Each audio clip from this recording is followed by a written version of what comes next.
Mengawali video ini, saya mau bertanya kepada Anda yang menonton video ini. Sudah berapa banyak kalimat bijaksana yang Anda dapatkan di dalam hidup? Lalu pertanyaan selanjutnya adalah, setelah Anda menerapkan, mengaplikasikan kalimat bijaksana yang sudah Anda dapatkan itu, seberapa hidup Anda berubah jadi lebih baik? Pasti ada di antara Anda yang sudah mengkonsumsi banyak nasihat bijak dan hidup Anda tetap di situ aja, nggak banyak berubah. Kenapa? Karena banyak orang menggunakan kalimat bijaksana secara tidak bijak. Mereka belum bijak, menggunakan kalimat bijak. Ya hasilnya tidak bijak. Terus gimana dong? Ikuti video ini sampai selesai. Biasanya manusia itu seperti ini, gitu ya. Sebaik-baiknya orang ada potensi jahat dalam dirinya yang belum terstimulasi. Sejahat-jahatnya orang ada kebaikan di dalam diri. Yang ini kalau kita sentuh terus ini membesar.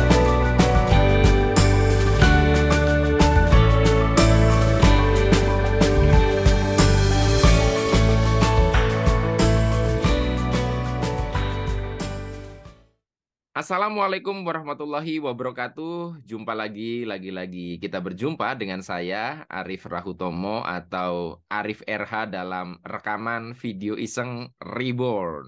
Cie.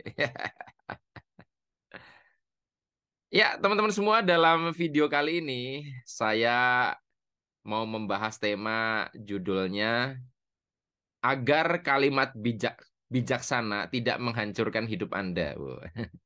Agar kalimat bijaksana tidak menghancurkan hidup Anda. Kalimat bijaksana selama ini identik sebagai sesuatu yang konstruktif, membangun, memperbaiki, menyembuhkan. Dan saya kali ini mau mengangkat bahwa sebetulnya ada dua sisi. Ada sisi yang buruk yang mungkin jarang sekali dibahas oleh kebanyakan orang. Mungkin bisa jadi ini video pertama kali yang membahas kalimat bijaksana dalam perspektif bisa menghancurkan. Nah, saya mencoba untuk menyeimbangkan wacana, paradoks tentang hal itu.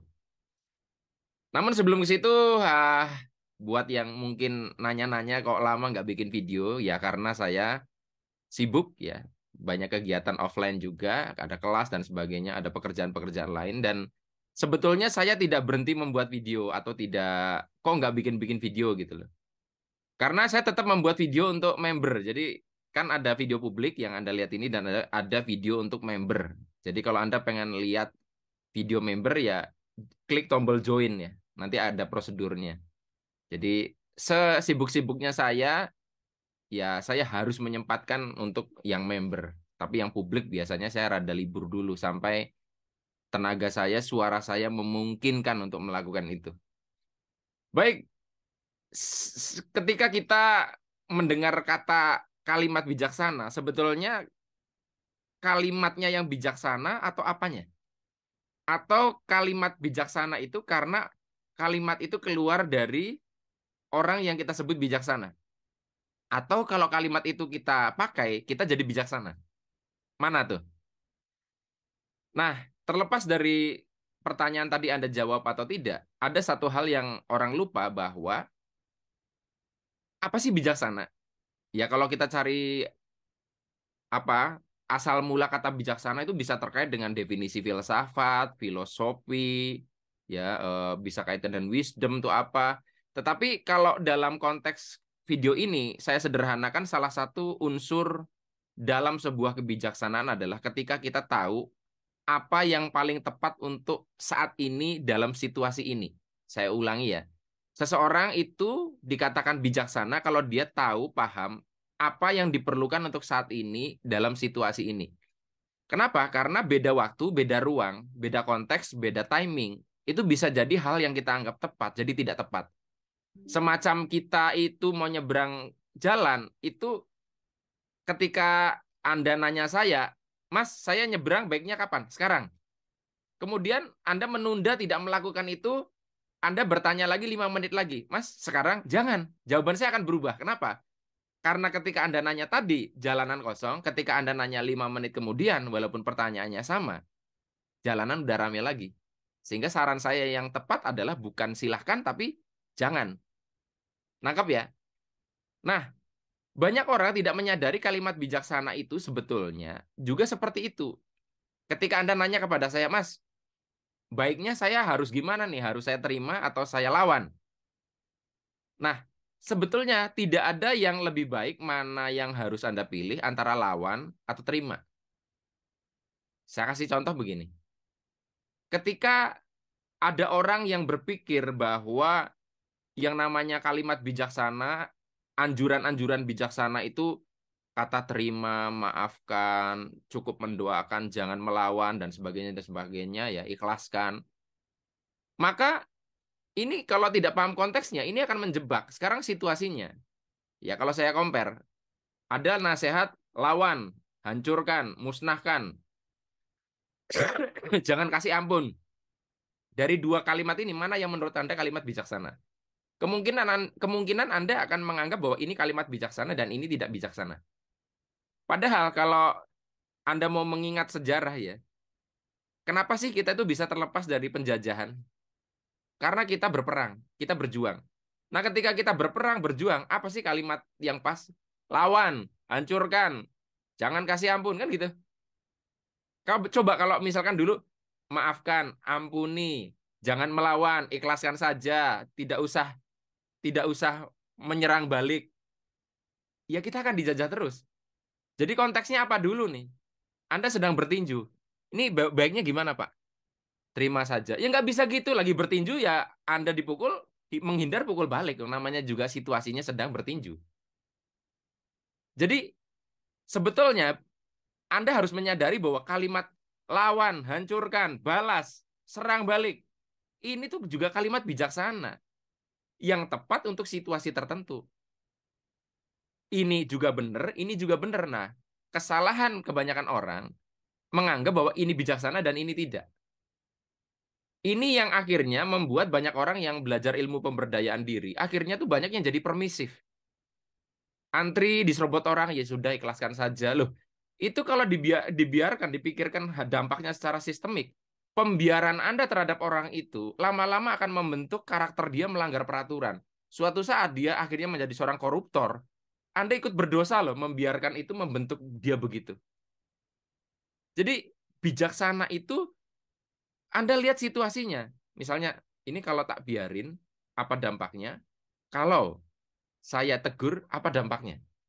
Loh mas, tapi kan berarti tidak mengampuni. Loh, dibedakan dong. Saya ampuni orangnya. Saya maafkan orangnya, tapi saya harus tegur perbuatannya.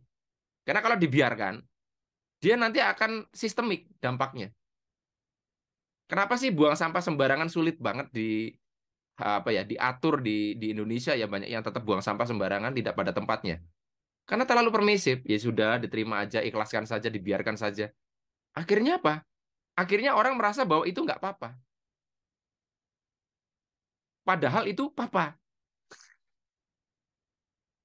Makanya sebetulnya ini yang menjelaskan kenapa dalam satu riwayat saya lupa ya, ya tanya yang beragama Buddha itu pernah ditanya waktu naik gunung, pertanyaan yang sama antara waktu para pengikutnya nanya di lembah, di lereng, apa ya istilahnya ya, lereng, lembah, lalu di puncak gunung, itu jawabannya beda-beda. Karena apa? Karena situasinya beda, timingnya beda.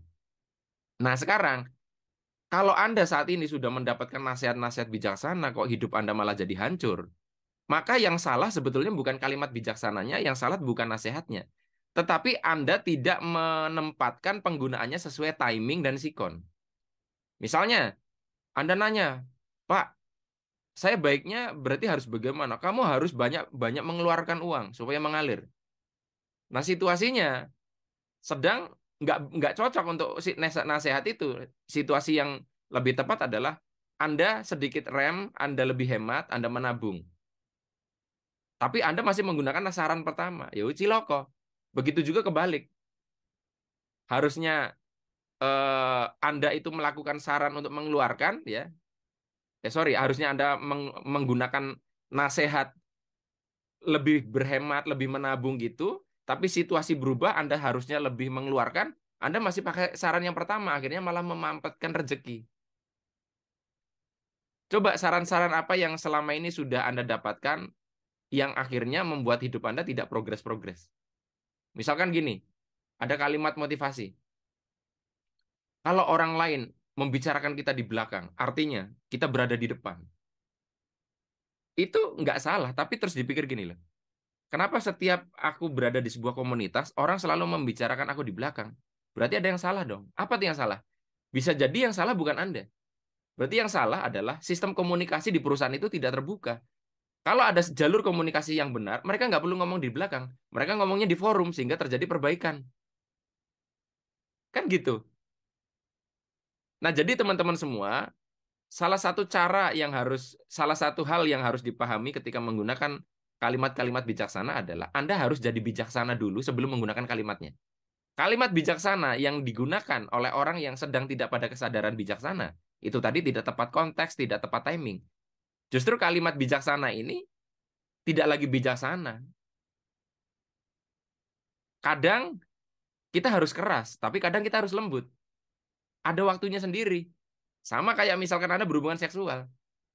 Anda harus tegang dong, bagian itunya. Tapi ketika dalam konteks yang lain, masa itunya tegang. Jadi tahu kapan tegang, tahu kapan harus lunak. Dalam hidup pun kita begitu, Kak. Kadang kita perlu sedikit kasar, kadang perlu sedikit keras, kadang kita perlu menggunakan kelembutan. Nah, untuk bisa tahu kapan menggunakan ini dan itu, kebijaksanaan Anda, itu tadi, lihat timing dan konteks, adalah yang menjadi pondasinya. Mudah-mudahan bermanfaat. Sampai ketemu lagi dalam video iseng reborn yang selanjutnya. Saya akhiri billahi taufik wal hidayah. Wassalamualaikum warahmatullahi wabarakatuh. See you.